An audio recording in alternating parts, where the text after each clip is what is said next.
اگر ہم اپنے ماحول میں نظم و ضبط نہیں لائیں گے تو آنے والی نسل کے اندر نظم و ضبط منتقل ہو سکتا. تو اس کے منتقل کرنے کے لیے ضروری ہے کہ پہلے ہماری زندگی کے اندر نظم و ضبط.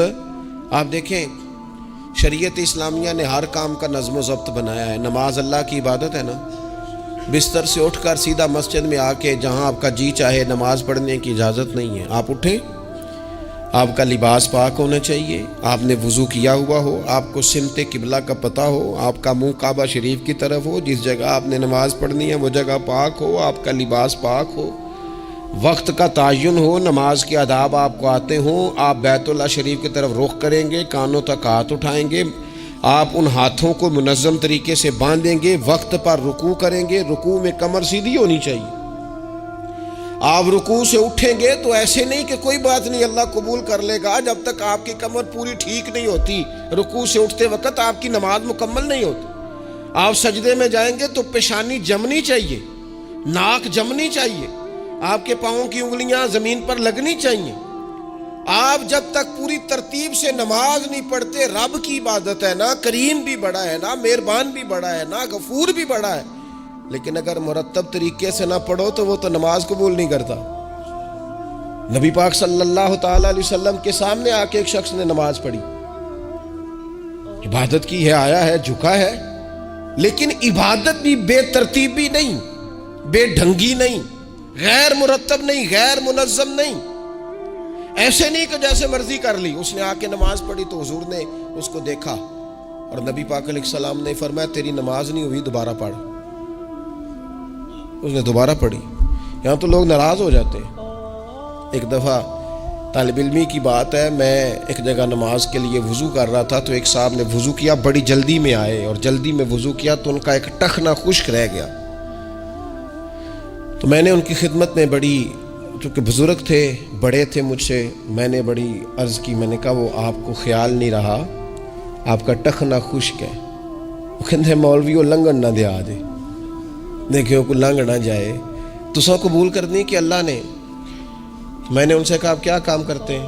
کہنے لگا میں کپڑا بیچتا ہوں. تو میں نے کہا اگر آپ کا 1000 روپے والا گز کپڑا ہو تو کوئی شخص کہ کوئی عرض نہیں، چل مہربانی کر 300 کا دے دیتے ہو. کہنے لگا نہیں جی ترتیب سے ہی بات چلے گی. تو میں نے کہا یہ بھی ذرا ترتیب سے ہی چلے گی. اللہ نے کہا ہے کہ اس طرح کر کے پڑھو تو پھر میں قبول کروں گا. تو اگر وہ رستہ ہی آپ نے اختیار نہیں کیا، نبی پاک علیہ السلام کے سامنے اس نے نماز پڑھی، حضور کے سامنے. نبی پاک رحمت للعالمین ہے نا، حضور سے زیادہ کو پیار کرنے والا تو نہیں نا. نبی پاک نے تو نہیں فرمایا چل میرے سامنے پڑھی یا تیری قبول ہی قبول ہے. حضور نے فرمایا تیری نماز نہیں ہوئی، دوبارہ پڑھ. اس نے دوبارہ پڑھی. حضور نے فرمایا تیری نماز نہیں ہوئی، دوبارہ پڑھ. اس نے 7 پڑھی، 3 دفعہ پڑھی. پھر حضور کی بارگاہ میں آیا تو نبی پاک علیہ السلام نے فرمایا جب تو رکوع کرے تو صحیح کر کے رکوع کر، جب تو سجدہ کرے تو صحیح کر کے سجدہ کر، اور جب تو قیام میں کھڑا ہو تو ایک منظم طریقے سے کھڑا ہو. فرمایا اس اعتدال، اس نظم و ضبط سے، اس ترتیب سے نماز پڑھ، امید ہے خدا کے فضل پر کہ وہ تیری عبادت کو قبول فرمائے گا. نظم و ضبط ہی نہیں ہے. رمضان شریف کا روزہ بڑا مہربان ہے نا اللہ، اپنے بندوں کو کسی قسم کی کسی مشقت میں مالک ڈالتا نہیں. لا یکلف اللہ نفسا الا وسعها. لیکن آپ یہ نہیں کہہ سکتے کہ میری آنکھ چونکہ صبح 9 بجے کھلی ہے تو مجھے تھوڑی شریعت گنجائش دے دے کہ میں تھوڑی سی روٹی کھا لوں پھر نہیں کھاؤں گا مغرب تک. یہ گنجائش نہیں ملے گی. نظم و ضبط ہے، ترتیب ہے، اس کا قاعدہ ہے، اس کے اصول ہے، اس کا ضابطہ ہے. سحری میں اٹھیں گے آپ، اگر آپ کی آنکھ نہیں کھلی ہے تو آپ کی اجازت چلی گئی، وقت ختم ہو گیا. آپ بے ترتیب ہوئے، آپ غافل ہوئے، آپ نے کیوں لمبی نیند کی، آپ کیوں وقت پہ نہیں اٹھے. زکوٰۃ ہے، آپ کو ٹائم دیا گیا ہے کہ اضافی رقم آپ کے پاس ہو، آپ کے اخراجات سے زیادہ ہو. کس منظم طریقے سے زکوٰۃ فرض کی گئی ہے، اور یہ وہ نظم و ضبط ہے جس سے بندے کو تکلیف نہیں ہوتی.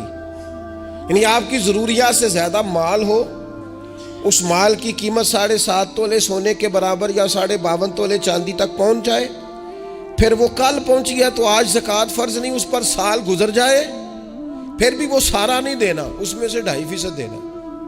نظم و ضبط